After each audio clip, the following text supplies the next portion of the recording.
thank you for joining us at Maine Vacations for our very first interview session. Today we interview Dave Conley from Canoe the Wild.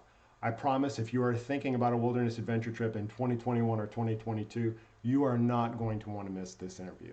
Maine Vacations is a site dedicated to bringing you the best in Maine vacation experiences.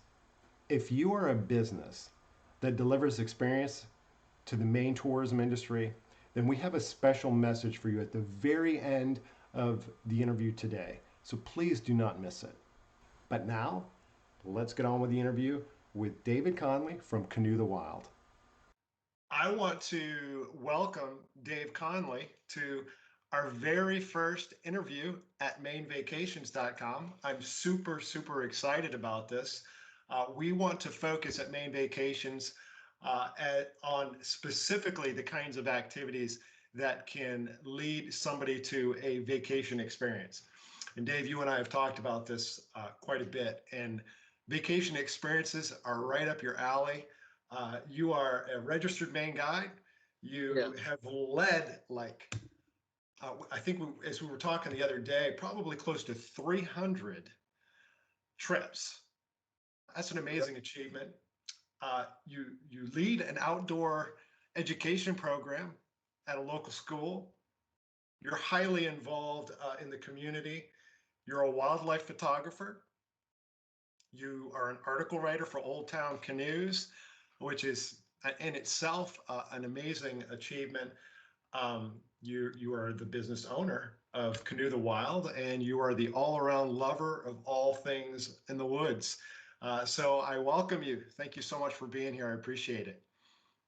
Thank you. Now, as we get started, I have to tell you, Dave, I did a little bit of calculation. I don't know if you've heard of the 10,000 hour rule, but basically there's a general school of thought that once you've done something for about 10,000 hours, that you're an expert. And so I was doing some calculation on the amount of trips that you've handled. And basically what I did was I calculated out if it was a 4-day trip and you were working 16 hours of the day. We both know it's really 24 hours you're on the job.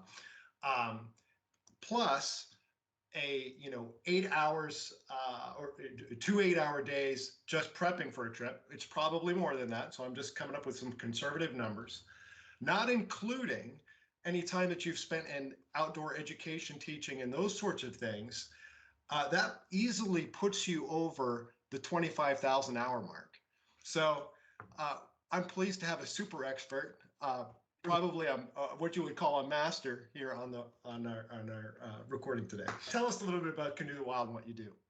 Yeah, so Canoe the Wild is basically an outfitter program or business, I should say, that's providing guided canoe trips for folks here in Maine and Canada, mostly here in Maine. And with COVID, it's all going to be in Maine this season.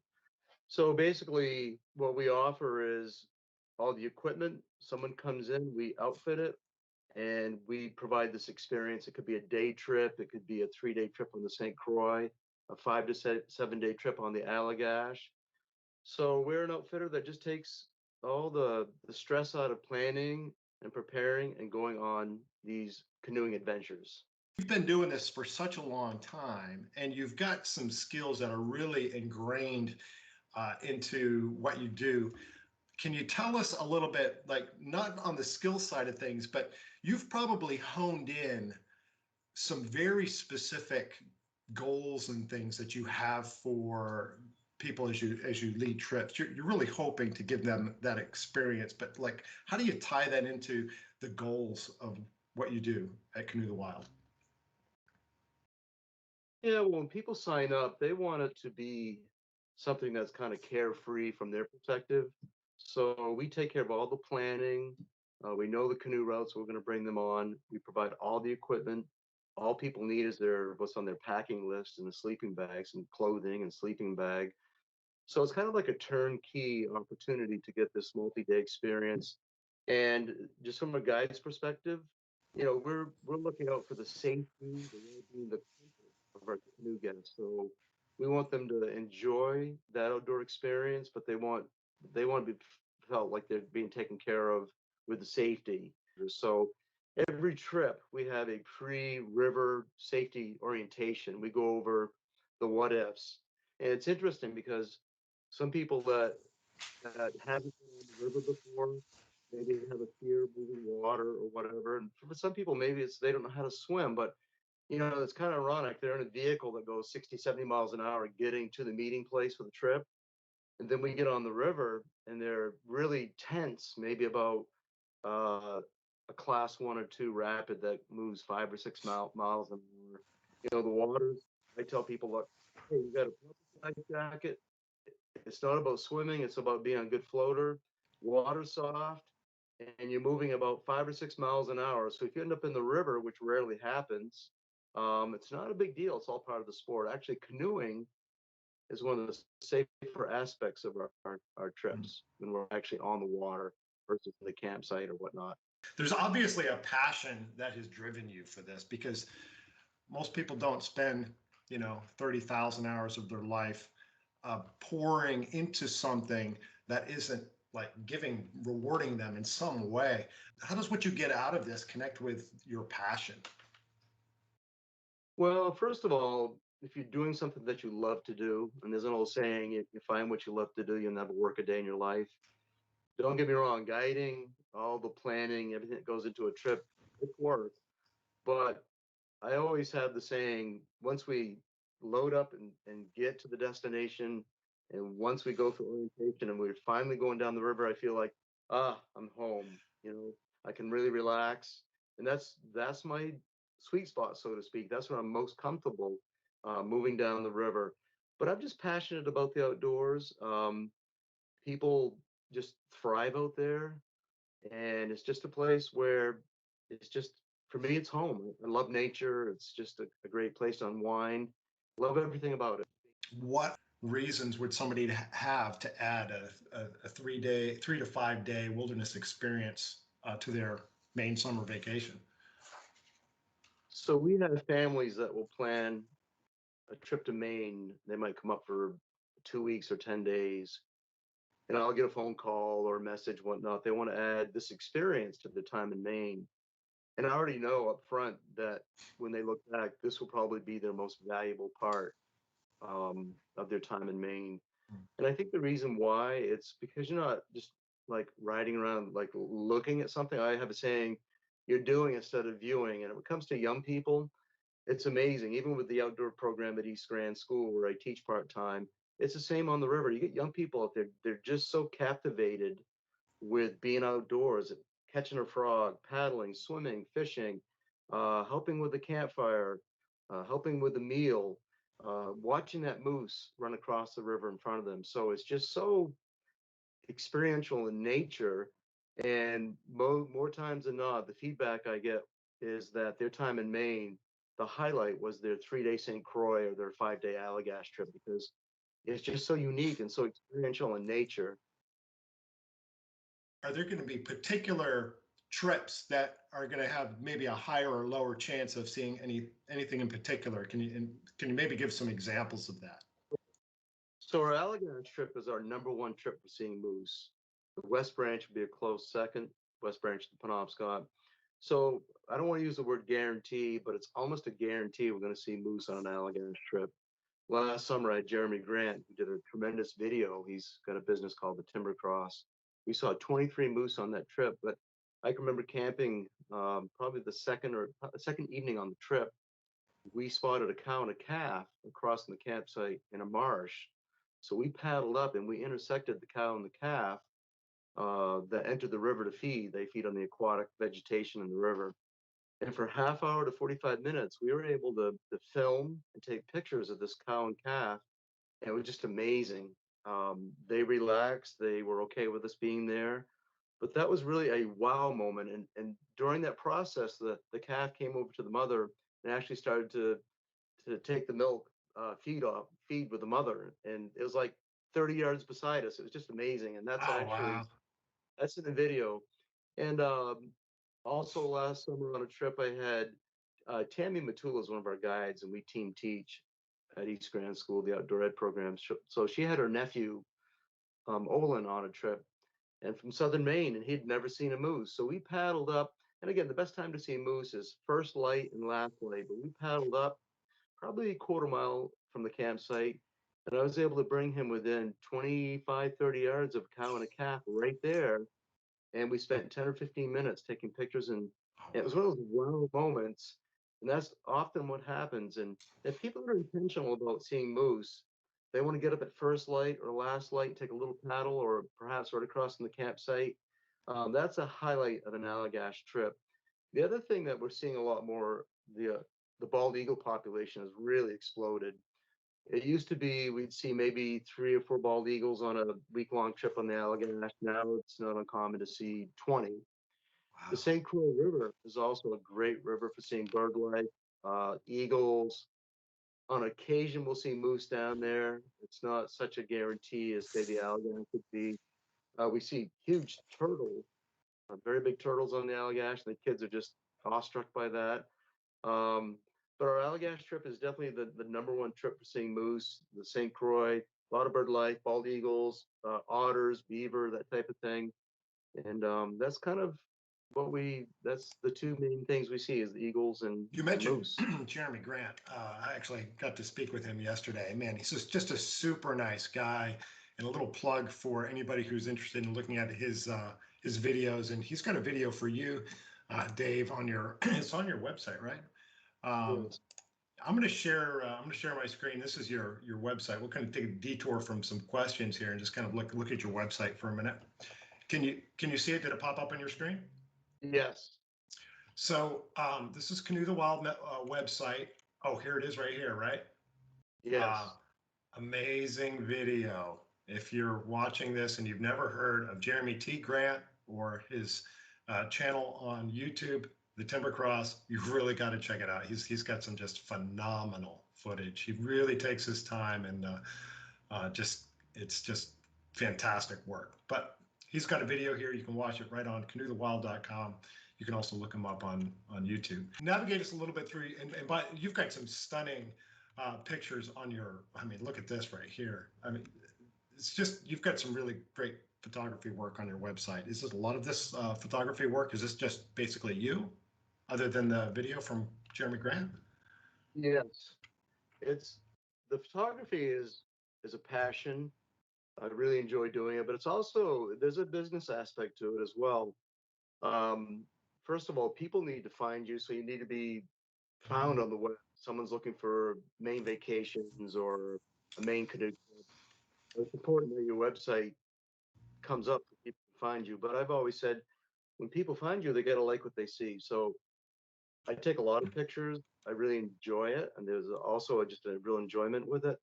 But I'd like to produce an album of every trip that we do and share that for the client. So if you were to clip on Allagash canoe trips or St. Croix canoe trips, you should see links, albums of previous trips that we've done. And it might actually be in my blog section. We update that often. And you can click on those links. You might, yeah, click on the blog there. Mm. And Oh wow! there's the Is cow this and the that's uh, from last year? You said? last July on the Allagash. And Jeremy Grant was doing some video work. And I captured that with the still shot. But yeah, you can click down. You can just see some highlights of pictures down below. And actually, if you keep scrolling down, that's an Old Town Canoe blog entry on photography tips. But if you go Mm, down below, you're going to see a highlight of pictures from last summer. If mm, you go down to the next blog entry, but those again, pictures from last summer. And yeah, it's a lot of fun just to capture the feel of a trip through wildlife and scenery and people's expression and action. And mm. that's a little bit most. Those are all pictures from last summer, 2020 season on Allagash and St. Croix trips. Wow, it really is. You've got a beautiful website and a lot of great photos here, Dave.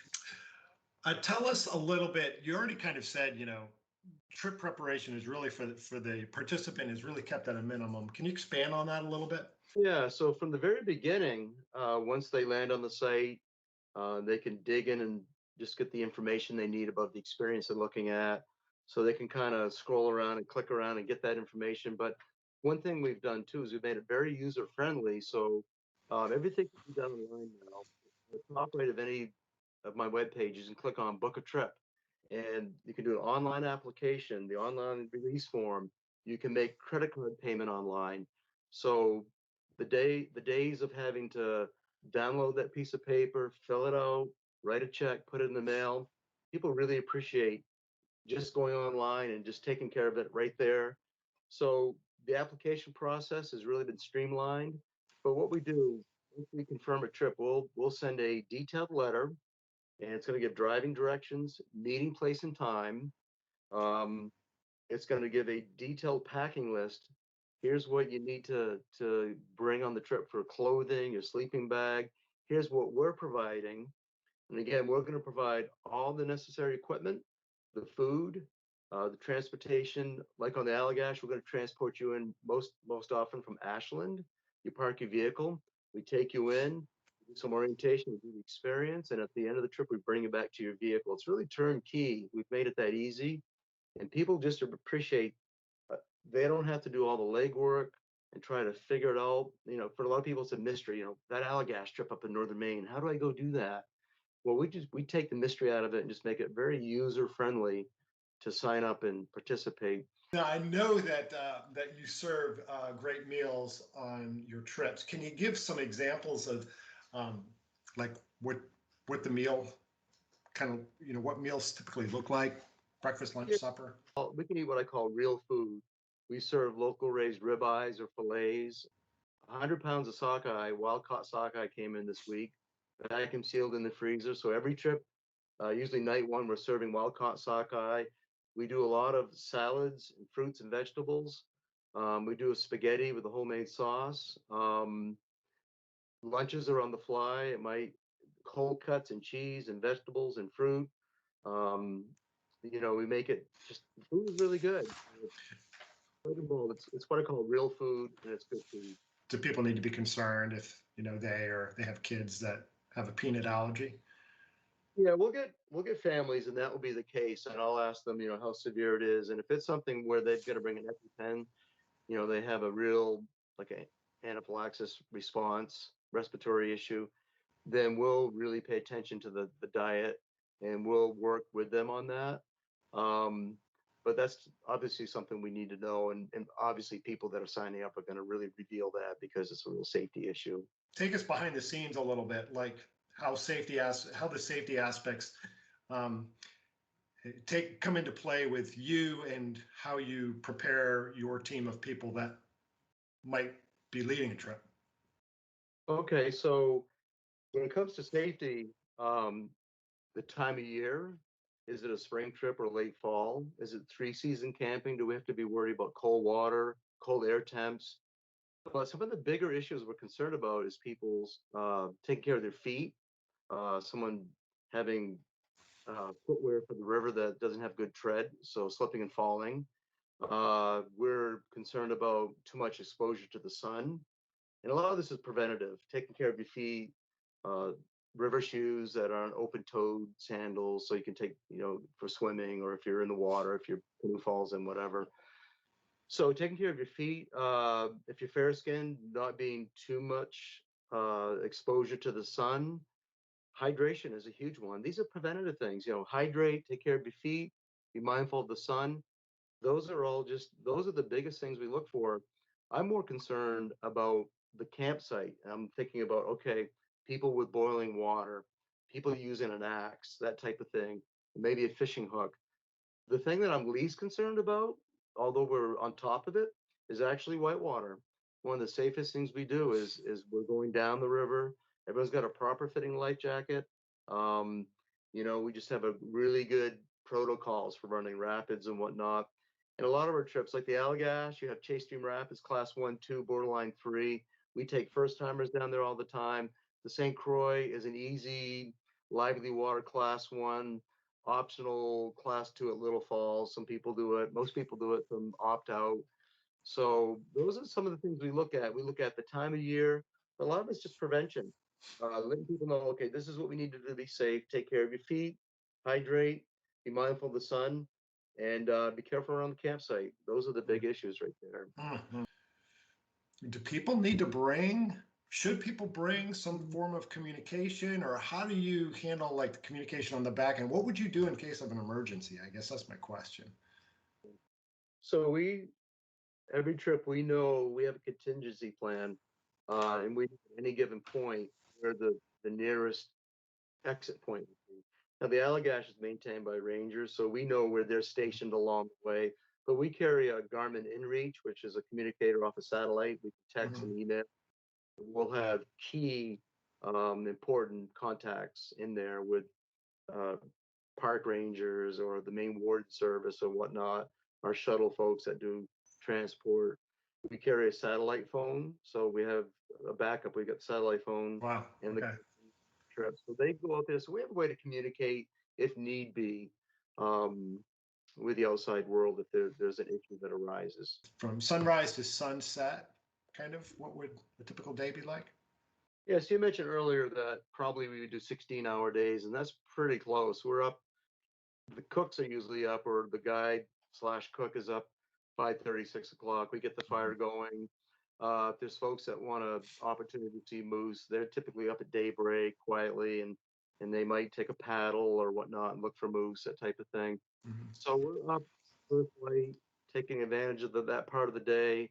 We're building the fire. We're getting the coffee on right away, doing breakfast. So from sun up, or from when everyone gets up to when we push off, probably 8:30, 9 o'clock.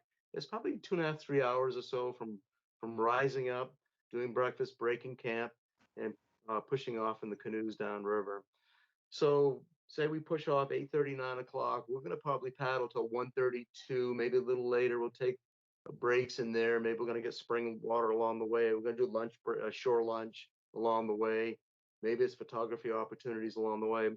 But typically, like with the Allagash, we want to be, especially in the summer months, we want to be at camp 2:30, 3 o'clock. There's an old saying: you get up late, you break down camp late, you leave late, you arrive late. You wonder why there's no campsites.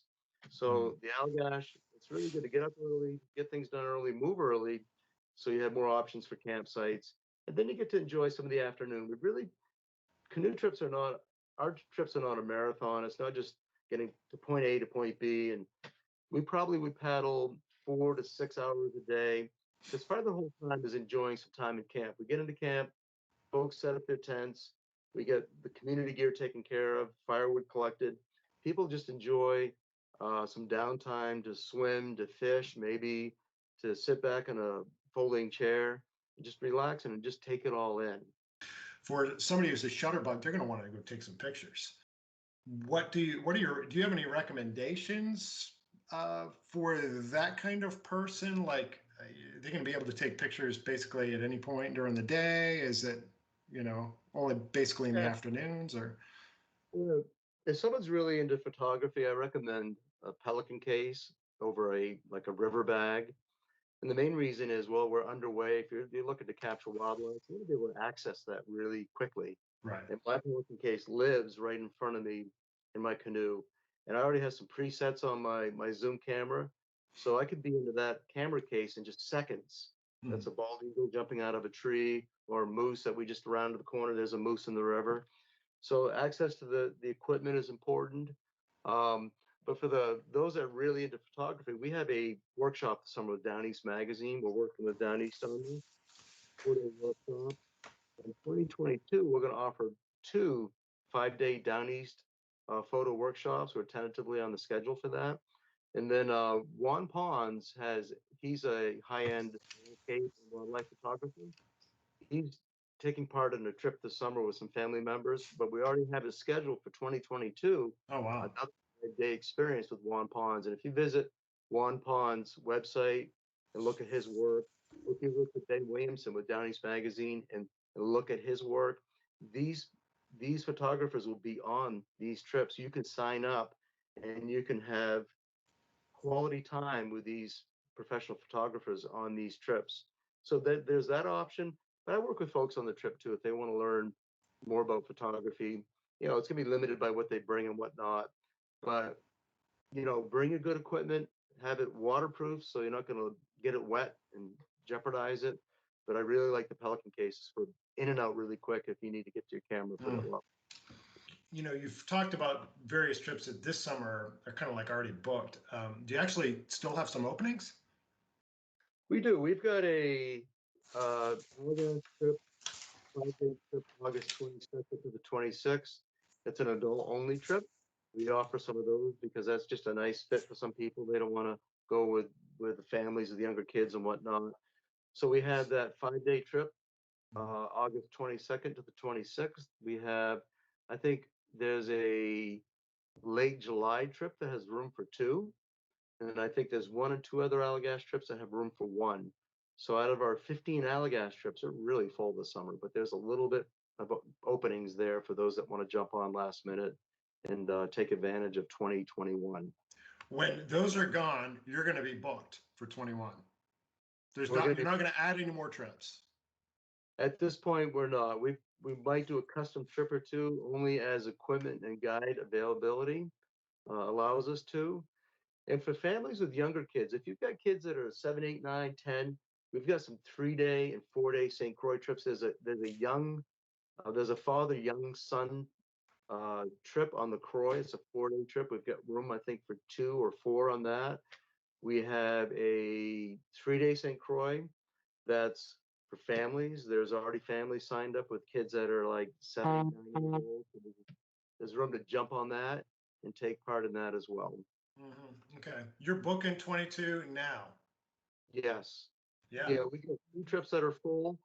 In 2022, we've got 3 more that are going to open up this fall and accept registrations for those photography workshops with Down East and with Juan Ponds. We do have our Canadian trips back on the schedule for 2022, and we're hoping by then COVID restrictions will lift enough so we can go do our whitewater trips in Quebec and on the Gaspé on the Bonaventure as well. And I know this is mainvacations.com, but Hey, those offerings that we have, some people want a higher end adventure.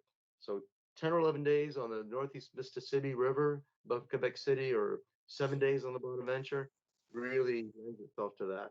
so what's the cost per person from some of your more simpler in-state trips to like your extravagant? What is the range from that somebody could swing from here to here? You can get a trip from this price range all the way up to this price range. Yeah, so our 3-day St. Croix trips are $695, and it's like 10% off for the youth. Our 5-day Allagash trip is $995, and I believe $950 for ages 17 and under. And then it goes up from there. Our Quebec trips, like our Bonaventure week-long trip, I think is like $1,700. That's like $2,500 for the 11-day Northeast Mississippi trip. That's your guides, your food, your equipment, transportation to and from. That's really turnkey on those trips. The nice thing is I've designed the website in such a way that you can go on there and you can get the information you need. Okay, here's the scheduled trips. Here's the duration. Here's the cost. Here's how many openings are left on that trip. Mhm. Keep the mystery out of it.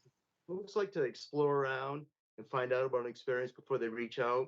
So when we do that, they're really informed before they even reach out. They already know what we have to offer, the costs and whatnot. I think that's a good way to go because people, they want to discover on their own and not have to kind of make the call. How much is that trip? Is there any availability? So Right. really try to get that out there without being overwhelming. Here's what we offer. Here's how much it is. Here's the dates, the openings. Then they reach out, and many people book a trip. We never even make a phone call. They do it all online. We go back and forth. We send them the confirmation information and the packing list. And for most people, it's like, oh, okay, here's options for the night before. Here's our packing list. Here's meeting place and time. People really appreciate someone that's really well organized and provides what they need up front. So we've been talking with Dave Conley from Canoe the Wild, and we're just going to button this up. But I do want to, is there anything, any closing thoughts, Dave? Is there anything that you would tell people that you think we might have missed? Yeah, I think some people that are on the fence about doing a canoe trip, a multi-day trip, and at one point I used to think, what's the Allagash? What's that mystique place up in northern Maine? Um, just do it. Uh, jump on board and do it, and you'd be surprised how well you'll do. And it's one of those things, it's like a bucket list thing. It's like, I like to moose hunt in Alaska, and I've been doing that for 3 years. But if I never just dove in and did the research, I never would have achieved the thing I really like to do. So if you're on the fence about it, remember, you don't need to be a swimmer.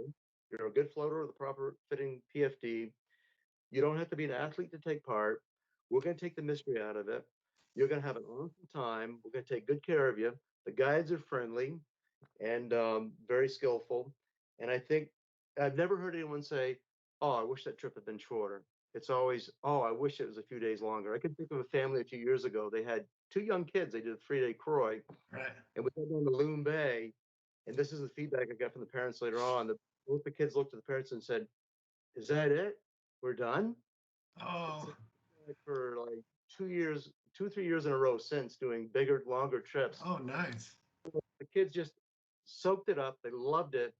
And I tell you, you won't miss your electronics. Do your kids a favor when you come on a trip like this. Take away the electronics. I'll take care of the picture taking. Don't let them go in their tent and play on that cell phone gaming. Forget the signals because most trips don't have one. Cell signal. But if you're on the fence, I don't think you regret jumping in and signing up and taking part. I think it will be the highlight of your summer. What are the best ways for people to get in touch with you? So on my website, I have a uh, contacts web page. So you can text me at 207-551-8729. Email, there's a form on there you can fill out, or just simply dave@canoethewild.com and reach out. But keep in mind, once the season gets busy, you've got to be patient because while I put a lot of time in the office, more than I like to, January, February, March, and into April, pretty soon, starting May 3rd, we're going to be on the river a lot. So leave a message. If you don't get your questions answered by going on the website and finding them there, we'll get back to you in between trips, but you have to be patient. Once we hit, the latter part of May, right through August into September, we're going to be hard to get in touch with. But leave your messages and we'll correspond between trips. So we've been with Dave at Canoe the Wild. We've been talking about experiential camping, experiential vacationing, really.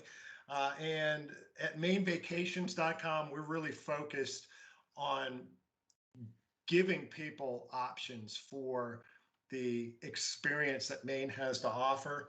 If you've been on a trip before and you would like to just support us a little bit, what you can do is you can go to mainvacations.com. You can look up Canoe the Wild and you can give Dave a little review right there for his listing on our website. Dave, it has been an absolute pleasure to talk with you and to kind of capture some of what you're passionate about. And any closing words? Yeah, Dana, thank you for this opportunity and for the listing on mainvacations.com. But one memory I want to share, I've done a lot of Allagash trips, a lot of Maine trips, and there's only one time I actually dumped our canoe on the Allagash. We were on Allagash Stream, month of May. My boat partner was Dana, and we had just left Little Round Pond.